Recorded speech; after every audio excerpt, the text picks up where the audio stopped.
How are you? Yes, we are. Glad to be next to you. We'll move to the first line item of business.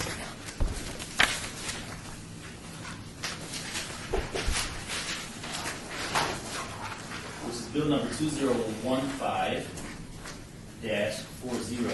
advance item for possible action, updates to Las Vegas Municipal Code Chapter 11.10 and related provisions pertaining to the processing and disposition of parking violations. This is proposed by William Hart, Director of Economic and Urban Development. Staff, you have the floor.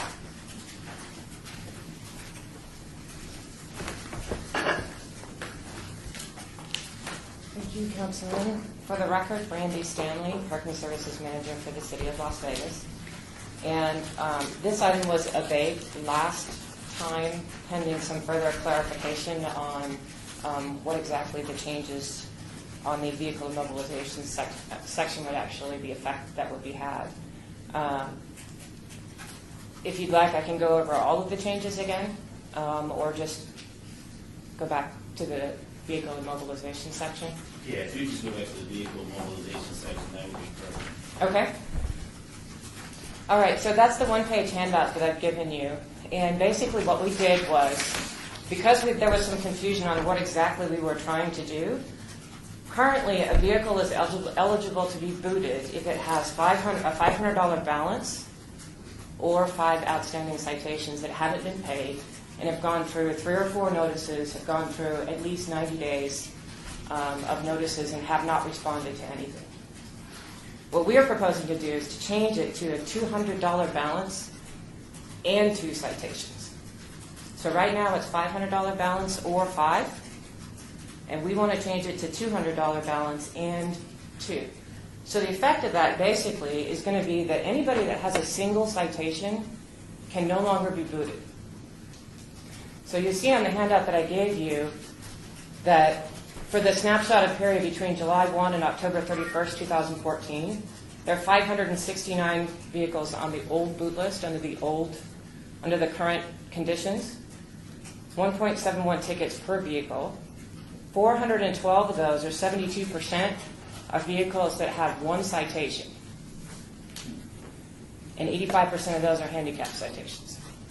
So basically, almost all of the vehicles that are on the boot list are people that have gotten 1 handicap citation. And because they haven't paid, haven't responded, they're now bootable. One of the things that you should note is that 65% of all handicap violations end up being reduced because the person that's actually parking the vehicle is qualified, just didn't hang the placard or as an expired placard. So basically what we're doing now is we're going after people that we don't really need to be immobilizing. What we want to do is we want to shift the makeup of the immobilization list to those who have gotten a lot of notices, a lot of tickets, and are just not responding to us. So with the reduction in fines that we talk about, the fines and the penalties, if we were to apply all of that to the same time period, the number of vehicles on the boot list would go down by 20%, and the average number of tickets outstanding would be almost 3 tickets.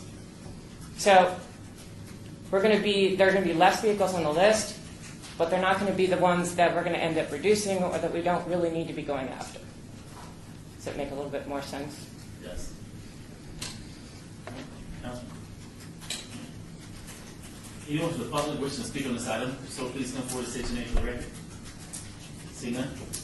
Councilman, questions? Randy, okay, what's the effect of, really has nothing to do with revenue? Yes, is that it? Or does it? What is it about? I don't believe it has anything to do with revenue, honestly. The rest of the changes in this are reducing the city's late fees, the city's fine structure. We're not going after revenue. What we are trying to get is people to comply with the parking regulations and laws. So this is actually, it has a decent possibility of actually reducing revenues because we're not fining people as much. And again, we're trying to get compliance. And getting compliance through this change and the other changes that are outlined is probably the best way to go about doing it. You know, there's one citation that always bothers me a little bit, and that's when people get cited for parking in a handicapped van accessible spot. Even though they have a placard, they are handicapped. And they park in those and sometimes obviously painting goes dim, and you can't see it well, you can't tell there's a crosshatch paint on one side or both sides, and that's one where I think we ought to ease up some. How do we do that? How do we correct behavior? Instead of issuing a ticket, can we issue a warning? What do we do when we see that?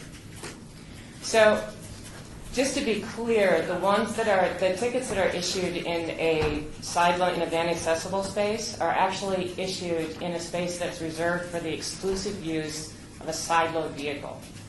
A regular van accessible space that is not reserved for a side load vehicle, any vehicle can park in there, whether they're a van or a car That's or three anything. different kinds of spots. Yes. The exclusive use space is specific to Nevada. It is a state law that was put in a number of years ago. And there are code requirements that require any property owner with a parking facility of 60 spaces or more to post one of their van accessible spaces as exclusive use. And the state mandated fine for a violation is $250. Do we have, sometimes I've noticed we require more handicap spots than the state law requires. And I don't know why that is, but it seems to me I recollect. And you know what we do is we'll put side accessible, so it takes away another handicap spot. So you say that's a statutory requirement on 50 plus, 60 plus. 60 plus. Yes, it is a What statutory would require requirement. them on a smaller requirement? For example, say you've got a business that might have 10 spots. How many handicap do we require? I know that you do not have to have any reserved for the exclusive use. There is there's a table within the city and the state and the federal building codes that tell you how many you have to have for each type of per number of spaces. Off the top of my head, I believe that would be one van accessible space would be required if you have 10 parking spaces. But you probably are going to want to check that with the building code. It always stands out in my mind, Chair, we have condo buildings full of empty spaces because they are handicapped. And then they're empty, it's unfortunate, but they're there. And then the van accessible, or the other kind, where we have both sides reserved, you really lose handicap spots when you put those in, the more you get. So I didn't realize there was a statute on this one. That's unfortunate we do. There was just one other thing, and that is, because of the change in the movie, can we, on our citations, at least the city of Las Vegas, markets the citations, can we put some sort of warning about moving on all tickets? A logo of some kind that maybe shows boot, beware. The boot's going to get you, could get you. Because if we're going to reduce the number of violations that could allow a boot, then we need to make people aware of that always. They really need to be cognizant. That car can get moved with shorter number of citations. So can we do something on our paperwork that shows, first of all, I got to do it, but wait, it's a boot policy. It's coming. And it says, boots on after 2, after 3, whatever it says, you pre-print that. And or you stick them on there with us. I don't care. Just that if you're going to start calling with this shorter space, then we need to give it more about it. And that language is actually already on the back of all of our parking citations, and it's spelled out in every one of the notices that we send to registered owners. Is it in Spanish and English? I'm not sure. I can check on that. I'd like to see that at least. And I don't know what points right on the font is different, the color is different, but more importantly, I think a pictogram has a way of telling the story in 250 languages. Okay.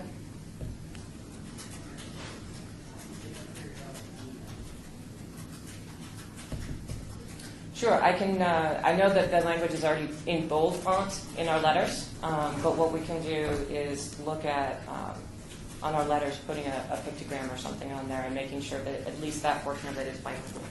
Yeah. You say, boot after 2, boot after 3, that's going to get my attention. But anyway, thank you, Mr. Chairman. That's the question. We'll entertain a motion at this time. No more? Yeah, I'll move for approval. All in favor? Aye. Aye. So moved. Thank you. This bill will be eligible for adoption at the August 5th City Council meeting. Thank you, Ms. Chairman. Thank you. My suggestions were administrative based on the code. Commissioner, We're now down to bill number 2015-45 for possible action. This is an annexation 58985, property location east of Clark County, 215 and north of West Tropical Parkway. This is petitioned by E.R. Horton, predecessor and interest to current owners. This is on acreage 13.56 acre zone RD and R1 city equivalent. This is sponsored by Councilman Stephen Ross. Staff. Yes, committee members, Val Steed, Deputy City Attorney. We would like to request that this be held in abeyance.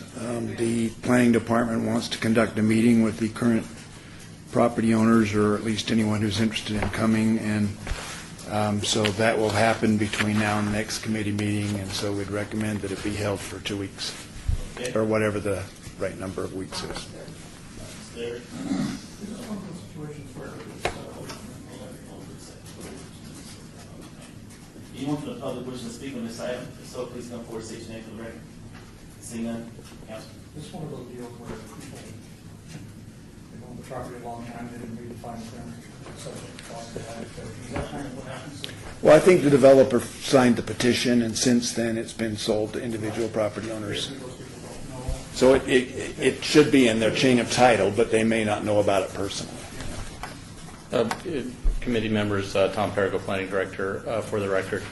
This is a project that has just recently closed out, so these are all new homeowners.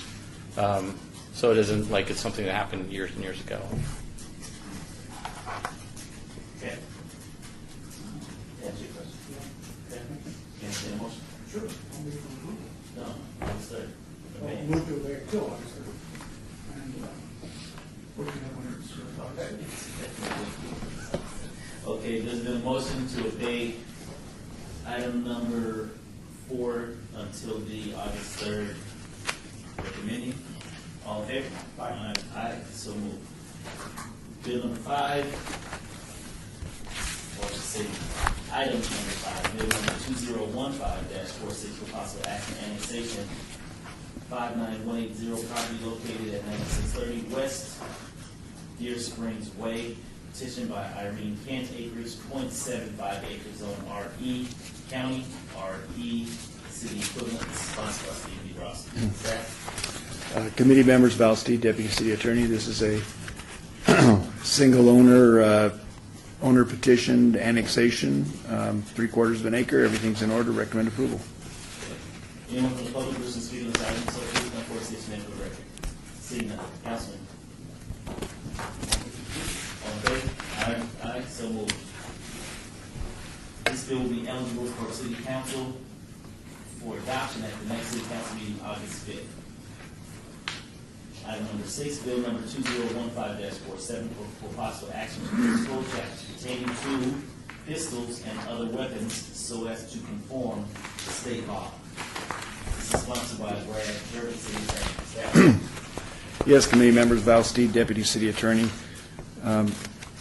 As you may know, the legislature passed some legislation this past session removing the grandfather protection that had existed previously for certain local governments in Clark County regarding registration and other treatment of pistols and other weapons. So we have gone through and identified 2 chapters, chapters 66 and 68, that were our version of doing those things that are no longer permitted by state law for local governments to do.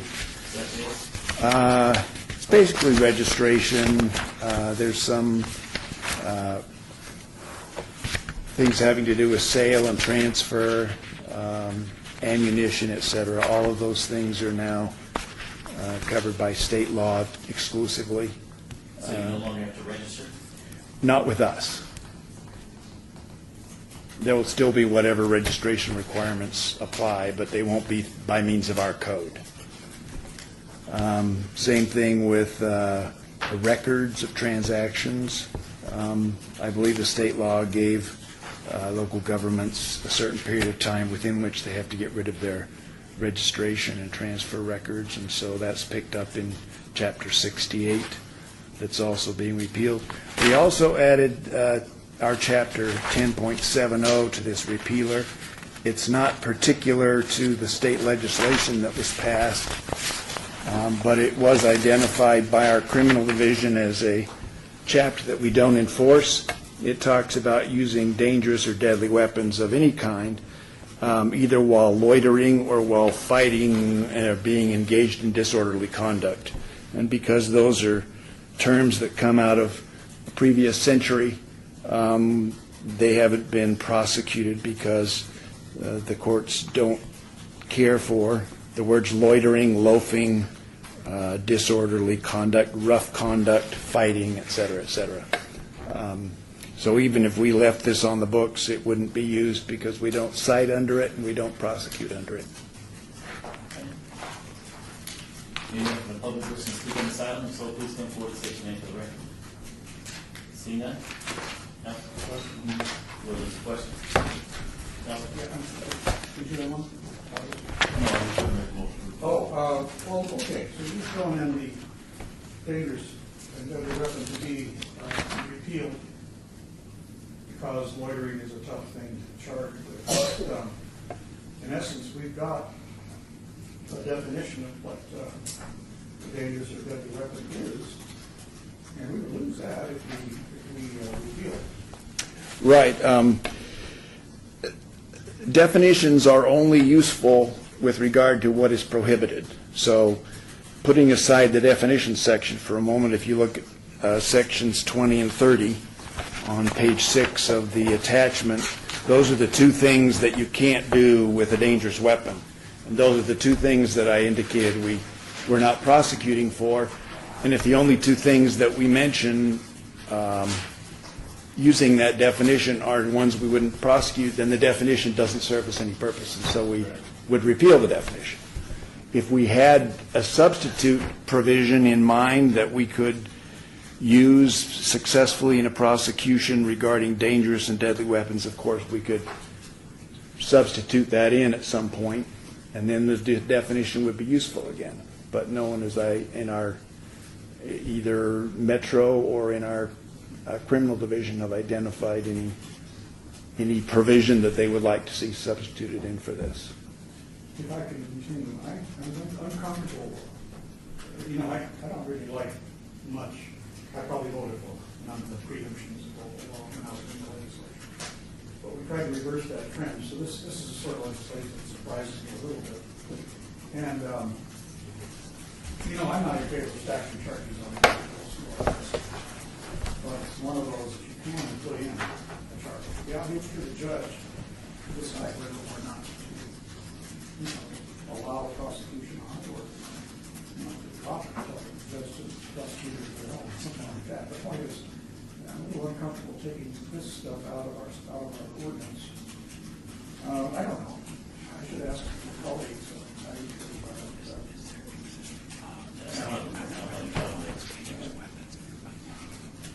Metro? Metro care what it is.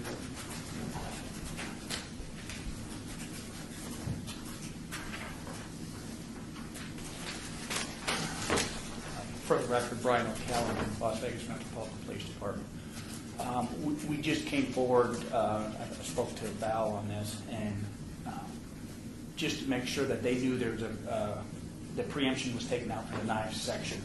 But I think Val explained it pretty well. There's some unconstitutional language currently in law that they would never prosecute or go after. And I think he's correct on the definition. There's just a definition there, but there's nothing to follow if you remove those two sections out of there. If you remove Those two. 70.20 and 80. Right, but he's already brought up there's some unconstitutional. And that's the only reason why I came forward, is to make sure that you know the preemption is in there. Now, that doesn't negate in future ordinances that allows you to put some ordinances. That's there. Well, what if someone is arrested or is a suspect on one charge under the order or disorderly conduct, etc. And And in the process of the arrest, or even into the situation where it's looked, a rather dangerous weapon is located on the ground, it's concealed, and they never offered it up. And maybe when they were patted down, it wasn't discovered. Concealed, we concealed. If we repeal this, would that change the ability to charge with carrying a concealed weapon of this description? For the record, Brian O'Callahan. It would, but the current language that you have in there does not cover just what you're, just having it on your person. If you have somebody another charge and it's in their pocket, your ordinances covers the language what Val was speaking about, that judges, they don't, constitutionally. Okay, all right. If that- That's for the reasons for arrest. I'm just thinking, you're arrested for something else, or then they discover that you've got a concealed weapon. Okay, you weren't arrested for loitering, you weren't arrested for fighting with sword, it was something else. So therefore, what happens then? I just wanted to point out, Tim Shatler brought to my attention, state law currently has its own version of prohibitions on what you can do with dangerous or deadly weapons, and that's really what this was about anyway, is leaving to state law to decide. Some of those things probably will be gross misdemeanors or felonies, meaning we wouldn't prosecute them anyway. But to the extent that any of those crimes identified in state law were misdemeanors, they could be cited by Metro under our incorporation ordinance. It could be cited under the NRS provision, and we would prosecute it anyway. Okay, that's enough. That's redundant. All right, thank you. Anyone else would like to speak on this item? So please come forward, state your name for the record. Seeing none, thank you, Mr. Callahan. Move for approval. All in favor? Aye. So moved. This item will be eligible for adoption at the August 5th City Council meeting. We're now down to citizen participation. Anyone from the public who can speak on any matters may come forward at this time. Seeing none, Councilman. All in favor? Aye. So moved. Thank you all.